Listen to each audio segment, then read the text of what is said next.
Hello, everyone, and welcome in to another episode of the RTI Recruiting Podcast. I am Nathaniel Rutherford, the managing editor of RockyTopInsider.com, and I'm joined by Brandon Martin of VR2 as our special guest here on the podcast. Try to get Matt on. Unfortunately, couldn't work out. We'll try to get all three of us to do a podcast sometime soon. Hopefully, we can all kind of get together and talk about this class and maybe answer some questions from listeners and things like that. But I do appreciate you, Brandon, joining me as a guest on the podcast again. We have more recruiting news to talk about, more positive stuff for Tennessee in the news to talk about here, and then also a little bit of controversy, I'd say, that happened on Wednesday as well. So you had some good news, and then you had some stuff that Vol fans were a little bit up in arms about on Wednesday. So we'll cover all that. Do appreciate you guys listening in. You can follow us on Twitter, Instagram, Facebook, and a lot of you listen to the podcast on YouTube. So subscribe to that if you're listening right now and haven't subscribed. Share it around, let everybody know. You can find Brandon and Matt Ray's stuff and everybody else's stuff that VR2 does over on Sports Illustrated. They do fantastic work at VR2. You can follow them on Twitter, Instagram, and Facebook as well. Brandon, let's get into it here. Tennessee picks up another commitment, another highly rated prospect, another one of their big targets. Decided to just jump in the boat, decided to make his commitment public late Wednesday night. It was about 10 o'clock Eastern time at night when he decided to go ahead and announce on Twitter that he was committing to Tennessee. And that was, I believe his name is Kaemen Marley, so I pronounce his first name is Kaemen, four-star athlete out of North Carolina. The town he plays in, it's Ramseur, I think is how you say it. It's right between, it's a midpoint between Charlotte and Raleigh, kind of the mid area of North Carolina. I like this kid's ceiling. Brandon, you and I were talking before we record here about where's the staff, where we see him playing on the field, how's the staff going to use him. I'm in the camp that he's a guy who he has really good athleticism, just brilliant versatility. I mean, he's a guy that's played on offense. He's played quarterback, receiver, running back, tight end. On defense, he's played both safety spots and both inside and outside linebacker, and he's even returned kicks and punts. He's even punted the ball for his team in North Carolina. He does everything for his team, and I think he scored like 26 total touchdowns last season as a junior. He's a guy that I genuinely think that you just take him and you figure out where to play him once you get him on campus. To me, he's a take no matter what, and obviously he's very well thought of by scouts and analysts. He has a high 4-star. I like this pickup. I think Marley is a guy that I'm going to be very intrigued to see where he ends up on the field at Tennessee. Stop me if you've heard this before. Tennessee takes a very, very, very versatile football player that can play multiple positions under Jeremy Pruitt. It's almost like that's been a theme.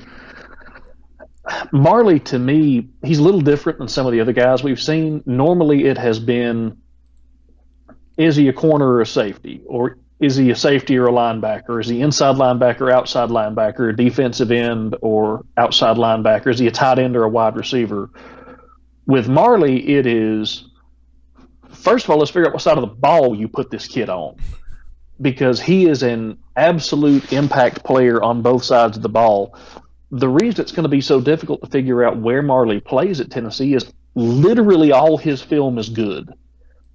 If he's playing receiver, if he's playing running back, if he's playing tight end, if he's playing quarterback, now he won't do that at the next level, but if he's playing quarterback, if he's playing safety, especially the linebacker snaps, if he's returning kicks, he's good at all of it. Really good at all of it. Normally you see a guy and you go, well, the tape is clearly better on one side than it is the other. Or you go, well, the tape's pretty good, but his body type is a little better for this position at the next level. There's usually something, one side's better than the other. This kid's an impact player all over the field. If the only reason I rule out running back for him is because of the running back class Tennessee has put together. In regards to him playing receiver, he reminds me of Cordero Patterson. I said that in my analysis, that he's built like Cordero Patterson was, especially when Patterson came out of high school. He's that same kind of smooth athlete that's faster than you realize and weaves in and out and makes people miss that way, runs through tackles, doesn't go down, good hands, needs to develop his routes a little bit more, but part of that's going to come from just playing one position if that's where he winds up. Doesn't quite have the very top end speed and the very top end acceleration that Patterson had when he came out, but work a lot of squats, work a lot of legs, get to the next level, get through your senior year of high school, get to the next level and work there, you can develop some more of that explosion. So that's not something I'm really terribly concerned about. I think he's a dynamic wide receiver. Tennessee's got a really good wide receiver class. As high as I am on a lot of the guys in that group, I think he comes in at or at least near the top of that class. Then you can turn around and put him at safety, and he may be better over there than he is on offense. He's a ball hawk. He's one of those safeties that just finds the ball. If you hang a pass up as a quarterback, you better be ready to make a tackle because Kaemen Marley is going to make you pay for it. He shows those wide receiver ball skills. He shows that wide receiver ability to jump up, high point the ball, pull it down, and then you have to deal with him returning it because he's probably going to run it back for a touchdown. And when you see a guy like that, you don't normally see the other side of it. They can come up and just turn your lights out when they hit you, but he's a big hitter too. And he, in a class full of really outstanding kick returners, I think it's probably he and Elijah Howard. I think that's how good of a return man he is. So I don't know where Tennessee's going to play this kid. I think he's going to play early, but I think finding him a home is going to be a trick. Not so much because I have questions about him anywhere, but just because he's good everywhere on film. Yeah, that's the thing that stood out to me. He doesn't have, at least from what the film I saw, the big highlight chunks that I saw, he didn't have as much defensive film as offensive film, but what he had on defense was still, I still liked it. I loved his physicality. He brings that physicality, that toughness. I think I said in my impact report that one of the first words that springs to mind on him is gritty. This kid, when he's on offense, you can't bring him down on first contact, and that way he reminds me, the obvious comparison for ball fans will be Juwan Jennings, but he just reminds me of, Steve Smith did it too, obviously the smaller frame. Cordero Patterson was really good, as you mentioned, at breaking tackles too. He has a really good stiff arm. I like his strength. I like his toughness. On defense, he brings the hammer down on some guys. He knocks the ball loose on several different plays that I got to see on his highlight film. I think he picked off 3 passes from a safety position, but he's played just about everywhere on the field, as you said earlier. And I really like him. Probably more on defense, just because this staff seem to take these athletes and put them on defense more than they do on offense. But we'll kind of see how. I think, really, honestly, Brandon, it might depend on how the rest of Tennessee's recruiting class pans out. We've talked a lot about in the last few podcasts about how the numbers are going to play out in this class. How many cornerbacks and safeties they're going to take, how many receivers, how many running backs.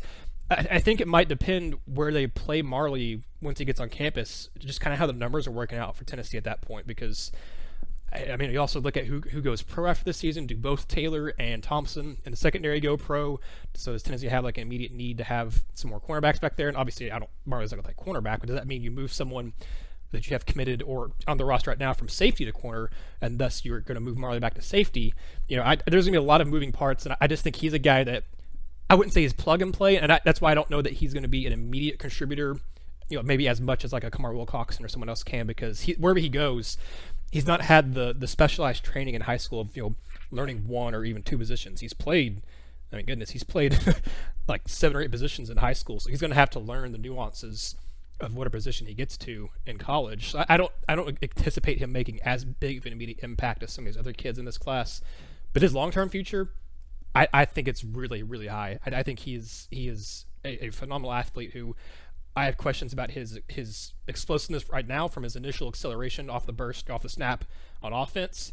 The man, once he gets going, he is hard to catch. He has pretty good speed once he actually gets going, and I like this kid, Brandon. He's a guy that he's of the, as you said, of the class that's just full of versatile guys. If that's what Pruitt's been doing over the last 2-3 classes, is bringing in a lot of versatility.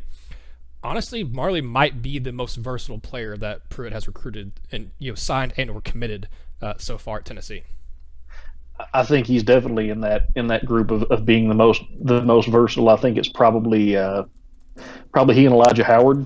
Mm-hmm. I think are real similar in the amount of versatility they've got, the different places they could play.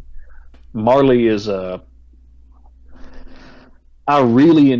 like him a little better on offense, because I love what he does as a receiver once he gets the ball in his hands, because he has hands like a receiver, shows the ability to run routes like a receiver, and I expect him to continue to develop that at the next level when he gets to that specialized training we were talking about. and gets to really refine that. But the instant he catches the ball, he goes from a receiver to a running back. Mm-hmm. And he's not been your typical in the spread, delayed handoff, zone read kind of running back. He's the goal line running back for his high school. When they get into short yardage or when they get down near the goal line, they get in the straight eye and they put him in the back of it and let him run. And that's the kind of guy you're suddenly getting on the side out on the edge when he catches a pass. This kid's a nightmare for defensive backs to try to deal with, and he's going to be a problem for even SEC defensive backs. He is that fluid athlete. He is hard to get an angle on. He's got speed. He has that great stiff arm. He does break tackles downfield. You don't find a lot of guys like that catch the ball and immediately start running like a running back. That's a different animal. And I think I like him a little better at wide receiver, but boy, he's a good safety. I just love how he shows up at the football. He's always at the ball. He doesn't just get to the ball. He forces turnovers, whether it's forcing a fumble, scooping a fumble, getting an interception. He has a nose for the ball. He lays those punishing hits down. He really, outside of just needing more polish at wherever they're going to put him, I don't see a whole lot of holes in his game at all. I don't have very much negative to say, aside from seeing a little bit of development as a senior, and then when he gets to college on that explosion, that initial burst, and then just learning the position they put him at and refining his technique a little more. Neither of those are really his fault. There's not a whole lot more he could have done at that point. And when you start looking at high school prospects coming out and go, I can't find anything that's really the kid's fault. Mm-hmm. I can't find anything that is the prospect's fault in his game. It's just where it's his development, or he's reached his ceiling with his coaches, or his team in high school has need to move him all over the field, and thus he's not got the refined skills at one spot. So basically, you're telling me you want to penalize a kid because he's been a team player. I don't have a whole lot negative, really anything negative to say about his film. I will say this: I think one of the most interesting battles that Tennessee has going into the spring of 2021 is going to be that kick and punt return battle between Marley and Elijah Howard. That's going to be fun to watch. Yeah, I think that's a very good point. I'd be very intrigued to watch that. There's going to be a lot of position battles in the next couple years that I'm going to be very, very intrigued to watch for Tennessee, with all these guys they're bringing in and who they still have on the roster right now, and who they could also potentially add as transfers. It's going to be, hopefully for Tennessee fans, hopefully a fun time for both football and basketball for Tennessee, with all the talent they're bringing in, and women's basketball too. I mean, Kelly Harper's not a slouch either. She's got a 5-star and getting some highly rated prospects to come into the Lady Vols too. So hopefully, in baseball, Tony Vitello, what he's done with that roster, hopefully this is going to be, as Pruitt said, the decade of the Vols in 2020 through 2020 or 2030, I guess. So I hope so. It's got a pretty good start to the decade of Tennessee in terms of recruiting and kind of how Tennessee finished the 2019 football season and everything too. So we'll see about that. But Brandon, let's go ahead and talk about the controversy here that happened on Wednesday, and that was the updated 247 Sports recruiting rankings. Every time there's a recruiting ranking updates, it seems like Vol fans are upset because one of the guys didn't move as much as they thought. One guy dropped. And that's true for every time there's a rankings update. But I think it was more anger and more confusion this year, or this specific update that happened on Wednesday from 247 Sports, on May 20th. I think there was more anger and more vitriol in this instance because we're in the middle of a pandemic where there hasn't been any sort of activity, any sort of organized, football activity, any sort of organized sports activity since about early March. I mean, the last thing I think the last thing was a March 10th-ish or something like that was the last NBA game, and when the SEC tournament and all that tournament stuff got canceled, Tennessee had a spring practice, I think, that week that was closed to the media, and then that was spring break afterwards, and then nothing from there on out. We haven't had any kind of camps. To me, my biggest thing was, I get it that these evaluators from 247, I mean, they have a job to do. They have to earn their money. This is kind of when they're going to be doing this is when they would do the rankings update anyway. But I understand that they were talking to different coaches, that other evaluations and stuff had come out. Some kids for the last evaluation period hadn't actually had all their film out yet. I get some of it, and I understand where. I understand that this is a lose-lose situation for the guys at 247. Some fan bases are going to be happy with them because the guy picked up a 5th star, a guy picked up a 4th star. Their class ranking really improved because of this. But then you have the instance where Tennessee fans, while Tennessee's class overall, I think actually got a slight bump in the overall kind of average player rating. And you did have Tylen Evans, the JUCO running back, get his 4th star all 247. Vol fans were not very happy chiefly because of the drops of Dillon Brooks, Terrence Lewis, and Aaron Willis, 3 of Tennessee's top 4 commits in this cycle. Cody Brown, the running back, did get a little bit of a bump, but really the biggest focus was on Dillon Brooks going from a 5-star and the number 1 player in Alabama to the number 69 overall prospect, and dropping down from 247's perspective, not from their composite, but from 247's perspective, to the number 4 player in Alabama. I mean, he dropped 40-something spots. He only moved down 1 point in terms of ranking from like a 95 overall to a 94 overall, but that dropped him 40 spots. You also had Terrence Lewis go from 17 to 32. You had Caden Salter kind of stay around the same spot, but then you also had, trying to find Aaron Willis's stuff here. Cody Brown moved up a little bit from 139 to 131. Aaron Willis went from 123 overall to 187 overall. So that was another big drop. That's a drop of a little over 60. He only moved 1 position ranking. He was the number 10 outside linebacker. Now he's the number 11 outside linebacker. I know a lot of the attention's going to Dillon Brooks because he was a 5-star, and then he got dropped down to a 4-star, and now Tennessee, I think, on the regular 247 rankings, doesn't have a single 5-star committed to him, although Lewis would be in line to get that final 5th star, once the final rankings are out.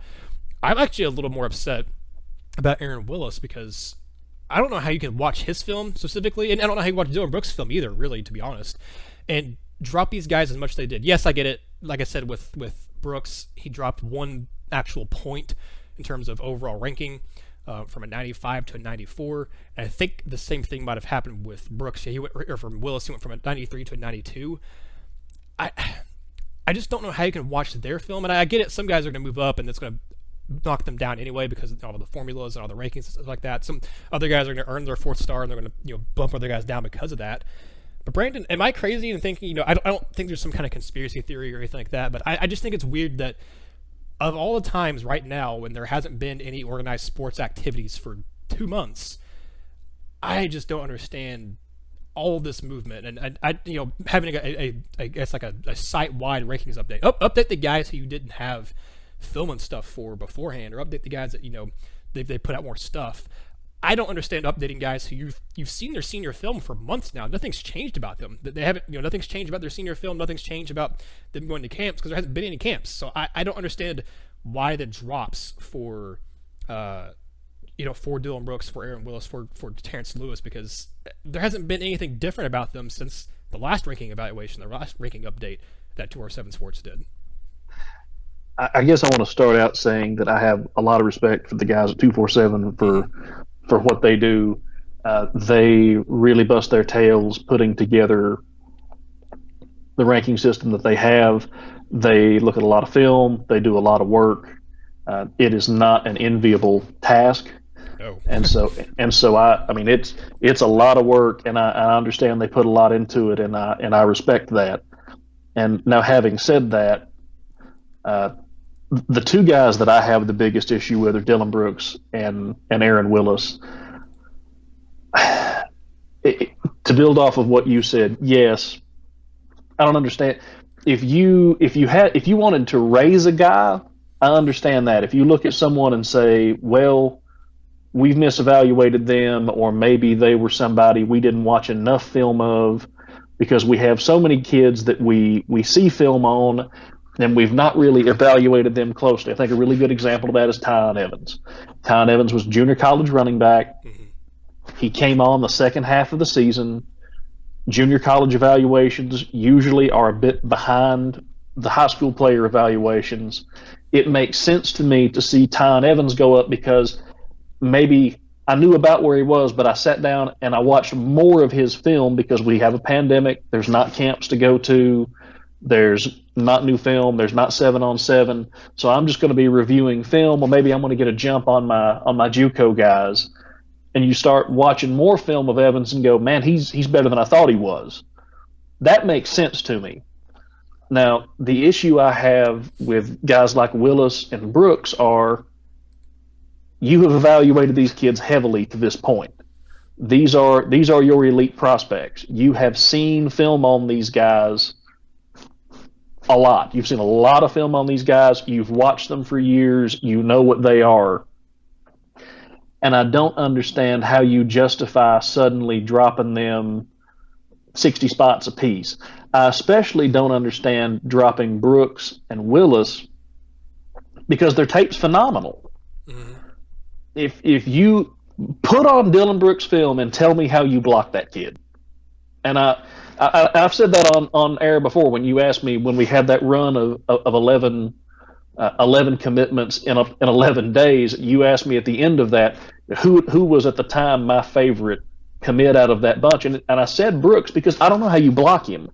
He is absolutely monstrous. His first step is unreal. You can't coach that. That is God-given ability and mind-blowing talent.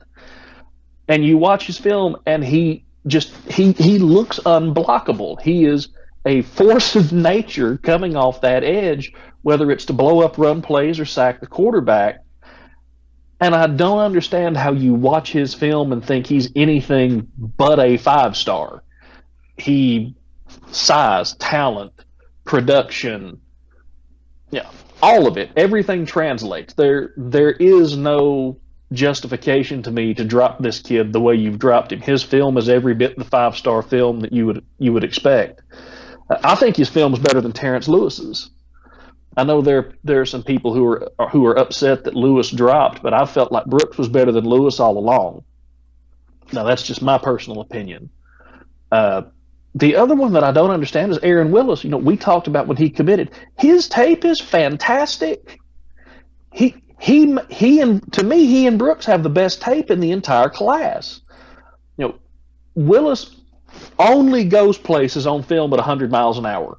He has one speed. It is wide open. It is as hard as I can run and as fast as I can get there. And that's the only way he moves. He delivers big hits. He's very, very intelligent. He plays with a high football IQ. He wraps guys up well. He can cover. He can blitz. He can get outside. He can shoot gaps. There's no job that I would ask a linebacker to do that I feel Willis is going to struggle with. And so seeing those two guys drop, and not just drop, but really take a pretty steep tumble, was jarring, especially being two guys that should have, by the industry, been heavily evaluated. You shouldn't have been surprised by anything you saw on film with these guys. I can understand seeing some movement in those mid-range, outside the top 600 guys. Mm-hmm. You've not watched them as much. But to have your elite guys, especially, fall that much without a camp, without an injury, without new tape, without 7-on-7, without any of that, to have them drop like that, especially the two guys that had such excellent film, is really hard for me to wrap my head around. And I understand Tennessee fans being frustrated because it doesn't make sense. It just genuinely doesn't make any sense on those two. No, and like you said, I understand slight moves. Like you look at Colby Smith and Cody Brown, they both moved up 8 spots. They both improved the ranking by 8 spots. You look at Kamar Wilcox and Jordan Mosley, who dropped, just I think 7 spots. Like that makes sense because that's them not really, their ranking not really changing. It's people, like you said earlier, that weren't evaluated just jumping ahead of them. That wasn't really a knock on them. That was just people jumping ahead of them. Moving up and down 5 to 10, 12 spots, that's not really an indictment on the player or the prospect in general. That's more of, hey, this person, just a handful of other players just happen to move above them and whatnot. That's different. It's a totally different ball game when you've got Willis, Brooks, and Lewis, Lewis, even him dropping I think 15, 17 spots, something like that. I mean, that's not huge in the grand scheme of things, but it's enough to where he got knocked out of 5-star range, and he's technically still in 5-star range, but it still was a it was still a knockdown that I didn't understand necessarily as much. But Brooks and Willis, I just, because they're beat a dead horse, Brandon. I don't want to go into it too much, but we both just, I think they're just don't understand it, and a lot of all fans didn't understand it. And I'm curious your thoughts on this. I don't believe in the conspiracy theory of they're only doing this because they're committed to Tennessee, because I saw a lot of people saying, well, the only thing that's changed between last time 247 did their update and now for Brooks and Willis has been that they committed to Tennessee. So what's the big deal there? And you obviously I've seen people talk about, well, now that Brooks isn't the number one player in Alabama, that's obviously, you look at who is. It's a guy who's choosing between Alabama and Auburn, and I think he's probably going to choose Alabama. I think the cornerback, whose name is escaping me all of a sudden. But there's a lot of conspiracy theorists about that and stuff as well, talking about, hey, this is geared more towards the Alabamas, the Ohio States, the Clemsons and whatnot, the Georgias. If those guys think highly of these players, they're going to get rating bumps. If teams like Tennessee and stuff who have not done well lately get those kids or whatever, they're going to drop them. I can understand where Vol fans are coming from on that, because you just look at it on a baseline perspective, and I get it. I can see that frustration. I can see why you would want to buy into that conspiracy theory, or the idea that guys at 247 rivals don't, they maybe are biased against Tennessee prospects, and because you look at what Butch Jones did and had those 4 and 5 stars guys and they didn't pan out, so you're thinking maybe Tennessee doesn't do a good job developing these guys. But this is a totally different staff than that. I don't know. I'm not bought into the idea that there's some sort of bias against Tennessee from 247, from rivals, or from any of these recruiting services. But I do understand the frustration from Vol fans, because this isn't the first time. This isn't the second or third time. This isn't even the 5th, 6th, 7th time. This is like the 25th, 26th time in the past, 3 years alone, probably, that Vol fans have had some sort of issue with, whether it was Harrison Bailey not getting his 5th star on 247 Sports and being outside the top 100 for the longest time, whether it was Henry To'oTo'o, who in my opinion should have been a 5-star and he got knocked down to a 4-star for some reason. He should have been a 5-star to me. Corvus Crouch is a little more understandable because of his injury and stuff, but he still had 5-star talent. So you look at that, just the 2019 and 2020 classes alone, and you could raise multiple questions about why did this guy get dropped here, why did this guy not move up more. But you also can point to, as we've mentioned before on the podcast, guys like Roman Harrison, who had a meteoric rise from a guy in the 600s to finishing as a bona fide top 200 4-star player on 247 Sports. So Isaac Washington moved up a couple spots. He went from 85 overall to 87 overall in this latest update, just for this class.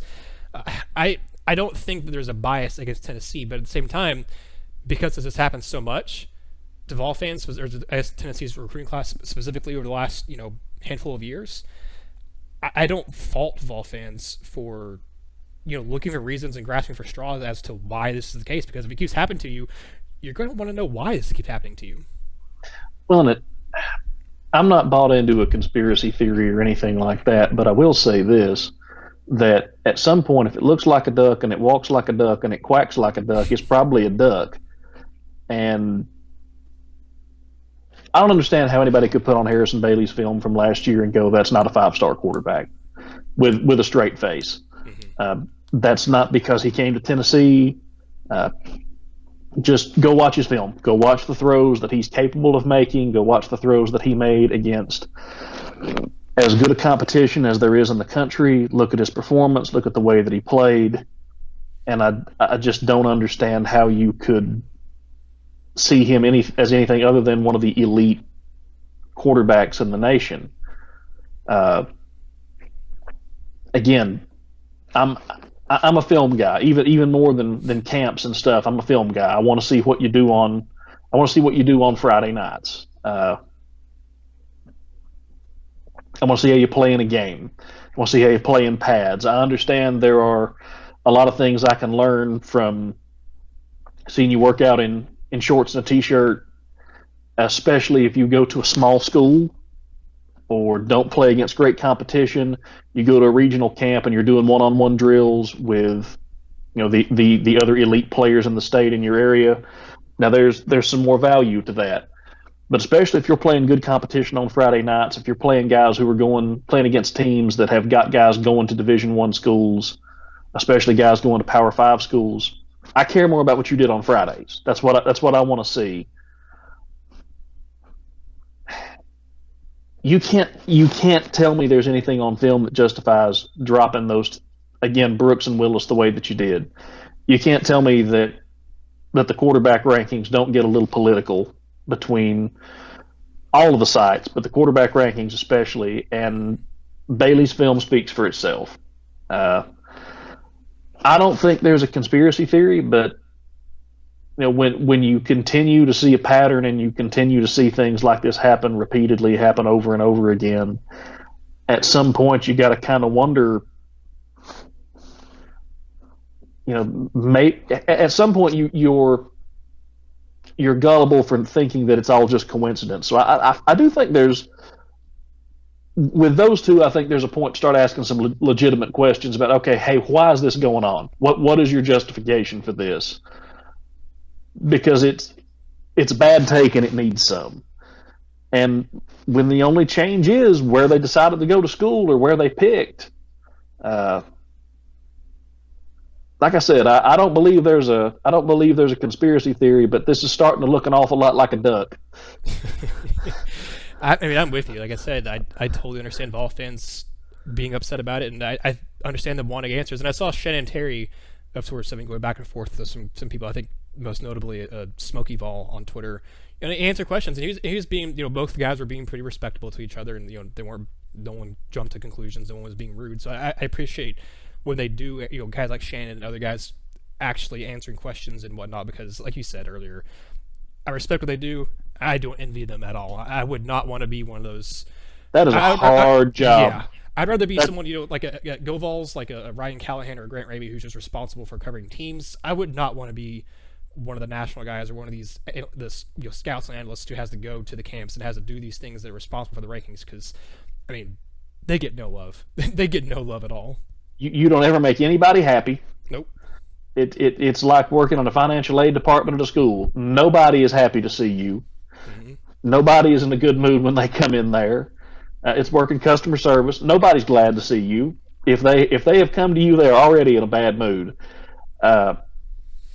They do so much work, and it is such a difficult job, and it is so much film to process through, and so many guys that you're having to evaluate, and trying to do so in an unbiased manner when you're evaluating guys like, and I'll use two guys that Tennessee fans are familiar with, when you're trying to evaluate, say, a Cody Brown versus an Elijah Howard. Who do I put higher? They're two completely and totally different types of running backs. They're both extremely effective. They both have outstanding film. They both play against very high-level, very good competition. But it's a completely different type of player to get there. How do you grade that? How do you rate that? How do you adjust from state to state? It is not an enviable task. And so I have all the respect in the world for them. I believe they do the very best they can. I believe it is a really, really hard job. It's a lot of work. But even with all that said, and even with the amount of, I don't really want to say anything too bad because I respect how hard that job is, you're going to have to explain dropping Brooks and Willis to me. Yeah, I 100% agree, and I'm sure all the Vol fans listening will 100% agree as well. Maybe we'll get an explanation about why. I don't know. I think Shannon Terry, one of the things he said was they're thinking about doing some sort of like piece or whatever that talks about the biggest movers, whether it's guys jumping up or guys falling down when they do the big updates. So I think that'd be useful. I mean, they may still not be able to give. May give the answers that fans are wanting. I may not go into as much detail, but it at least would be something to where they can answer questions about, hey, this is why this guy dropped 30, 40 spots. This is why this guy rose 40, 50 spots.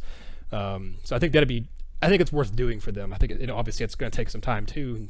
Time's limited, but I think if they have the time for it, I think that would be something that fans of all fan bases would like to listen to or read or however they decide to go about it. But speaking of content and stuff to keep an eye on, Brandon, we have some more stuff coming up this week at RockyTopInsider.com, and I know you guys have a lot more stuff coming up at VR2. As we're recording this, we just saw Brashard Smith, who is a former Florida commit, just announced his top 5. He has Florida in there, but he also has Tennessee in there, and it seems like, again, Kamar Wilcoxon, we've talked about him multiple times on the podcast, putting in a lot of work there to recruit him to Tennessee. I was fortunate enough to be able to talk to Kamar recently this week. Did part one of probably a 3-part series of taking stuff he said from the interview and putting it into pieces. He mentioned Brashard Smith and a couple other guys, obviously Smell Munden and Amarius Mims and a few others that he's recruiting to come to Tennessee. I know you guys got to talk to Munden and Mims recently too, or I guess at least Mims. I know I saw that on your Instagram post the other day. But Brandon, what else do you guys have at VR2 on the Sports Illustrated site there that's on the site that's coming down the wire, and what else should Vol fans be looking out for? We're keeping an eye out right now for Brashard Smith. I think it's going to be interesting to see what happens with him. You've got Kamar Wilcoxon working hard on him. Brian Niedermeyer has been the one down there. He's at Miami Palmetto, and Niedermeyer about, I guess, 2-3 weeks ago talked about going down to Miami where the palmettos grow in his recruiting, and it wasn't long after that we started hearing a little bit of buzz about Smith in Tennessee. So I think you got Kamar and Moose on somebody that's definitely a kid to watch. Trinity Bell going to be announcing tomorrow. He's got his final 2 down to Tennessee and to Auburn. Really, really big athlete out of Alabama, really unique size. 6'7", between 250, 260, plays defensive end, plays tight end. I think he could play both at a high level for Tennessee or Auburn, wherever he went. But I think he's going to be an interesting one to watch and keep an eye on. And we talk about those kids who could be late risers. I think Bell is definitely a guy who, if he puts together the kind of season as a senior that he's capable of, you could see rise late. So we'll be tracking those guys. We'll be tracking their decisions. As soon as news breaks, we'll have something ready for you on either of those guys or anything related with the University of Tennessee. We'll have analysis pieces on those guys and try to secure interviews as quickly as we can. Those are going to be some of the ones to watch out for. We've been trying to keep up as many of the 2022 and 2023 interviews with different prospects that Tennessee may be and has been interested in. You can check all of that out at si.com/college/Tennessee. You can follow us on Twitter at _VR2_, and you can find us on Instagram and Facebook at VR2. We try to keep everything posted as quickly there as we can. Come in, check us out. We'll keep you abreast of what's going on to the very best of our abilities. Again, they are VR2. You can find them at si.com/college/Tennessee.